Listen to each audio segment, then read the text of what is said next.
For more than a year now, I've studied lions and man-eaters, and I feel I should know better, behave better, be braver.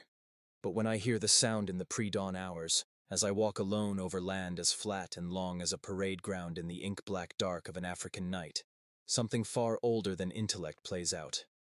Basso profundo, rumbling in from the bushveld, so low it is nearly subsonic, not near, but not far either, comes the roar of male lions.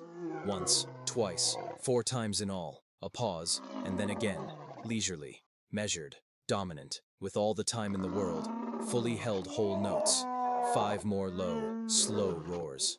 The wave of sound reverberates first in my breastbone, then locks up some part of my brain and freezes me mid-step like a lizard caught in the open on a flat rock. I am not frightened, just frozen. I've no clear idea how that happened.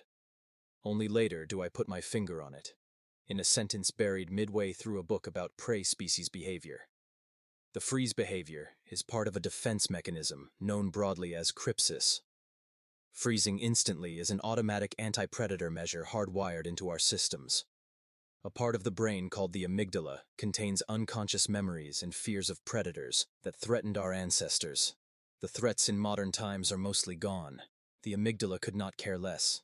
Let an unexpected sight or sound of a predator pop up, and the amygdala grabs control before conscious thought occurs. So the lion's roar triggered my amygdala, and the amygdala froze me mid-step. Motion means detection. Detection could mean death. Useful in ancient times, no doubt. But now, after a moment more, I reassure myself that it is stupid to be worried. I'm inside a high, barbed wire confinement in the heart of Kruger National Park in South Africa. I don't move, though, for in an instant that comforting thought is overwhelmed by darker thoughts that I've done my research too well. The workers eaten at Tsavo in Kenya long ago were inside thorn pomas, arguably a harder target than these barbed wire fences. The people killed in Tanganyika, more than 1,000 of them 6 decades ago, often were inside hard mud huts with thatched roofs, which the lions shucked like so many pistachio shells. The wife of the head of Kruger Security was killed inside a barricaded camp larger than this one only 2 years before my visit, and the park acknowledges that many of the Kruger lions, if not outright man-eaters, certainly have eaten humans. These are not good thoughts. Not for what I have planned, at least. I stay frozen in mid-stride. 1 foot forward, 1 foot back. Both feet on the ground, 200 yards away. Light. Plays from a lamppost where I am supposed to meet 2 Kruger Rangers for 2 dawn foot patrol. As I measure the distance to the light, my eyes are drawn to the nearest trees.